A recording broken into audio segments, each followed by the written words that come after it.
Bonjour, bienvenue dans la série sur l'électrodynamique classique. Donc, nous continuons sur la méthode des éléments finis.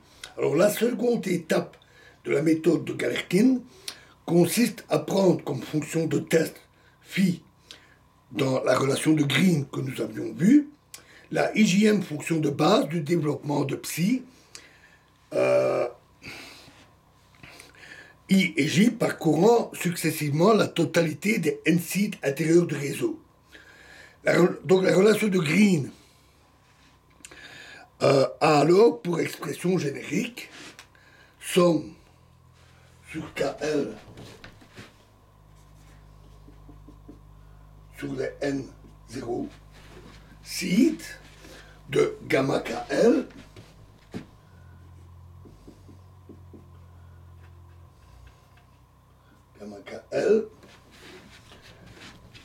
fois intégrale sur R des phi IJ, nabla phi IJ, XY fois nabla phi KL XY dx dy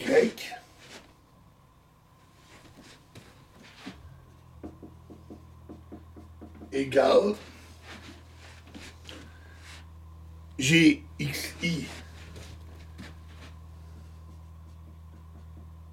YJ fois l'intégrale sur R de phi IJ XY dx dy. Bien que les intégrales portent sur toute la région R, le support de phi ij est limité autour du site xi yj. En outre, on suppose que gxy varie suffisamment lentement, on prend un pas suffisamment petit, au niveau de chaque cellule pour pouvoir, dans l'intégrale de droite, être approché par sa valeur sur le site xi yj du réseau. Une fois les intégrales calculées, cette relation devient l'une des grandes N équations algébriques linéaires inhomogènes permettant de déterminer les grands N inconnus. Grand N inconnu, gamma KL. Le couplage entre les gamma IJ est confiné à un petit nombre de sites au voisinage de XYJ, comme on voit dans le cas de la figure, dans le cas de la fonction test que nous avions choisi. Donc on va avoir un réseau, on a un point IJ, et les KL représentent les 9 points ici. Alors, je voulais ce soir de montrer que l'on n'a que l'intégrale sur R de GIJ, phi IJ,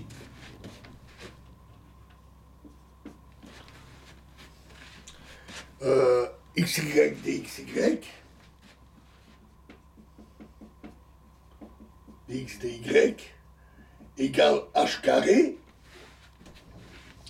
et que l'intégrale sur R de nabla phi ij fois nabla phi kl dx dy est égale à 8 tiers ou moins 1 tiers pour K égale I, L égale J, K égale I plus ou moins 1,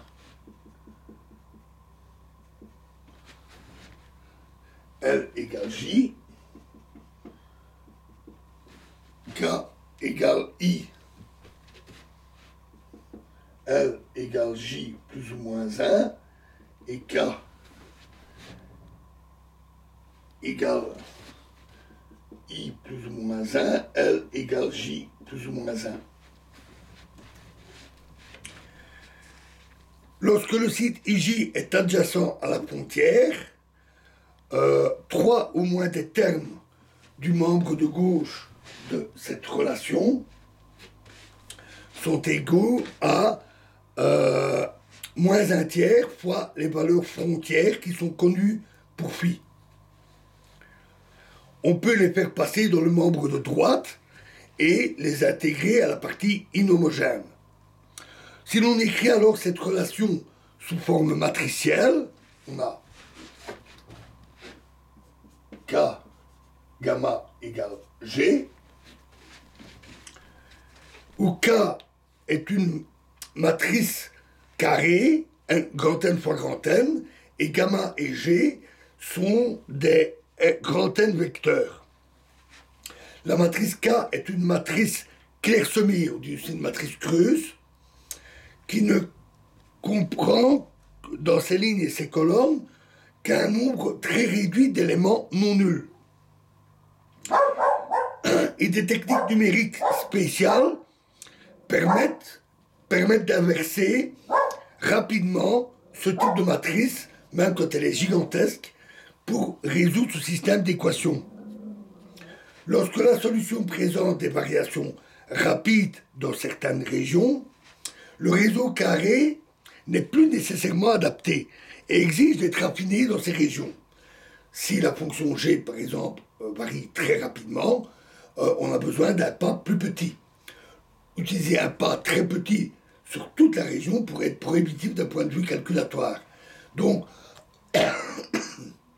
on peut utiliser un réseau variable. Il est alors préférable d'utiliser un réseau qui, bien que reposant sur une même cellule générique, autorise un maillage plus fin et donc plus efficace. Une illustration en est donnée par l'utilisation, à partir d'un réseau bidimensionnel à élément bidimensionnel, d'un élément de base triangulaire. Et ça, c'est ce que nous verrons dans la prochaine vidéo. Je vous remercie.